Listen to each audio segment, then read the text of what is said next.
Terima kasih untuk Anda yang masih bergabung bersama kami di IDS Session Closing, dan di segmen ini kita akan coba review bagaimana jalannya perdagangan di sepanjang hari ini. Dan kami ingatkan kembali Anda masih bisa secara aktif berpartisipasi bergabung bersama kami di telepon interaktif di 021 di 391 di 5201, dan juga ada WhatsApp interaktif kami di 0812 di 1398 di 3749. Dan saat ini kami sudah terhubung melalui via Zoom bersama dengan Bapak Hendry Setiadi selaku founder Mastermind Trader. Langsung saja kita sapa Pak Hendry, apa kabar Pak?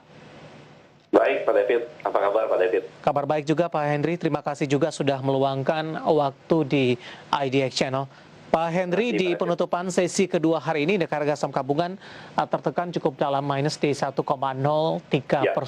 Secara intraday tradingnya tadi sempat menyentuh ke level 6.300-an. Secara dominan Pak, saham-saham dari sisi sektor ini kompak berada di zona merah di sepanjang perdagangan hari ini. Apa yang bisa dianalisis Pak dengan pergerakan indeks harga saham gabungan dan juga pelemahan yang terjadi untuk beberapa saham dari sektor yang ada di Bursa Efek Indonesia? Ya, Pak David. Ya, hari ini benar ya, itu kita lihat IHSG terkoreksi ya sekitar 1,02%. Ditutup tadi di 6.227 ya. Di sini saya melihat koreksi masih dalam kondisi wajar ya Pak ya. Karena kita tahu bahwa kan dari awal Februari ya, IHSG itu terendahnya di bawah 6.000 sempat rebound kembali ya. Saya rasa ini dengan rata-rata pergerakan IHSG itu per hari sekitar 80 sekitar 90 poin, ini ada harapan besar ya. Besoknya itu ada investor masuk posisi kembali pada saat justru hari ini mengalami koreksi Pak David. Baik, dari sisi level support Pak Hendry? Oke, baik. Kalau untuk IHSG, kita lihat udah meninggalkan level supportnya cukup jauh Pak ya. Level support itu yaitu di 5.850 ya. Sementara level resisten yang terkuat untuk IHSG tembus adalah di 6.504 ya. Jadi saat ini di 6.200 ini boleh bilang lebih ke ranging ya. Ya. Baik, 6.227.729 Anda katakan tadi untuk esok hari masih ada peluang untuk berbalik arah. Yes, betul Pak David. Dengan target price terdekat Pak Hendry? Oke, dengan target price terdekat tadi dengan rata-rata IHSG per hari itu bergerak sekitar 80 dan 90 poin. Itu target terdekat Pak dalam satu pekan ini, saya optimis Pak ya bisa hit kembali ke level 6.400. Baik, Pak Hendry, kalau kita perhatikan dalam beberapa pekan terakhir, pola pergerakan baik secara sektoral maupun dari sisi sahamnya tampaknya lebih kepada arah sentimen yang berkembang, Pak. Ketika sentimen tersebut sudah lewat, saham-saham tersebut justru kembali mengalami koreksi yang cukup dalam begitu. Bagaimana Anda melihat situasi seperti ini? Apakah memang ada peralihan kecenderungan lebih ke arah untuk trading saja dengan memanfaatkan momentum sentimen saja untuk posisi saat ini? Justru saya melihat untuk invest jangka waktu menengah seperti yang jangka panjang ini adalah momen terbaik gitu ya. Nah kalau untuk trading jangka pendek ya juga bisa ya diperhatikan saham-saham yang lebih aktif pergerakannya ya. Namun secara garis besar ini IHSG masih confirm ya bergerak di uptrend ya, hanya saja dalam beberapa hari ini ia mengalami ranging. Baik, yang menarik Pak Hendry, di tengah tekanan terhadap indeks harga saham gabungan, beberapa saham tampaknya masih bergerak di zona hijau meskipun jumlahnya cukup terbatas. Salah satunya ada dari konsumer, ada Unilever di tengah tekanan terhadap indeks harga saham gabungan di posisi penutupan perdagangan di sesi kedua hari ini. Setelah tertekan cukup dalam sebelumnya, Unilever justru ditarik cukup tinggi ke atas Pak, menguat di 1,07% di 7.100. Analisis Anda secara teknikal untuk Unilever, Pak Hendry? Ya, thank you Pak David. Setuju ya, untuk Unilever ini kan masuk di sektor consumer. Di sini justru kita melihat Unilever ini ada potensi terus Pak ya mengalami penguatan dengan catatan di sini yaitu level support itu di 6.900. Sekali lagi level supportnya di 6.900. Kemudian target terdekat yang bisa dijadikan sebagai resisten itu di 8.000 untuk Unilever. Masih cukup lebar Pak Hendry, posisi penutupan hari ini di 7.100. Ketika sesi pertama dibuka esok hari, masih direkomendasikan untuk buy Pak? Iya, betul. Jadi Unilever ini masih price band-nya masih besar ya. Karena dia rata-rata per hari itu bergerak at least Rp150. Ya, jadi untuk menuju ke 8.000 dalam satu pekan ini sangat potensial ya. Baik, tapi kalau kita amati dari pembukaan sesi pertama hingga penutupan sesi kedua hari ini, volatilitas dari sahamnya cukup tinggi, Pak Henry.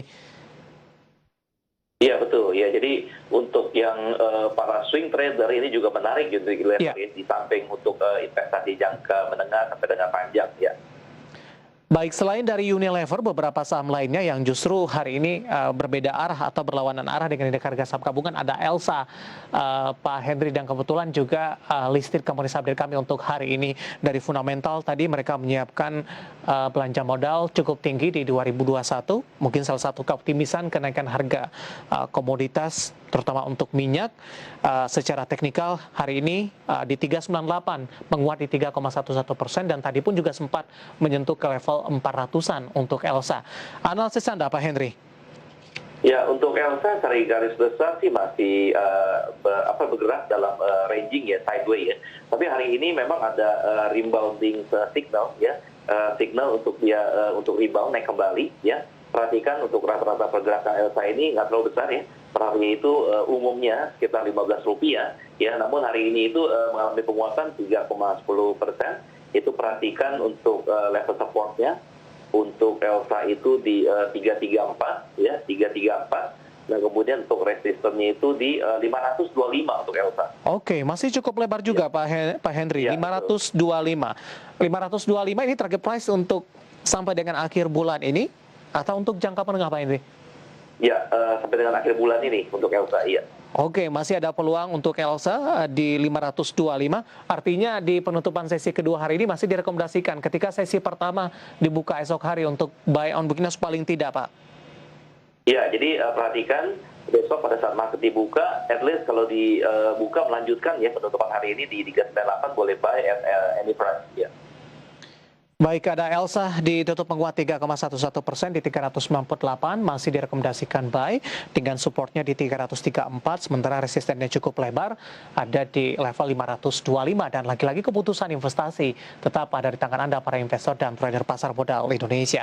Pak Henry, sudah ada beberapa pertanyaan masuk Pak di WhatsApp interaktif kami, dan kami juga masih mengundang Anda untuk bisa berpartisipasi di telepon interaktif kami seperti yang tertera di layar televisi Anda.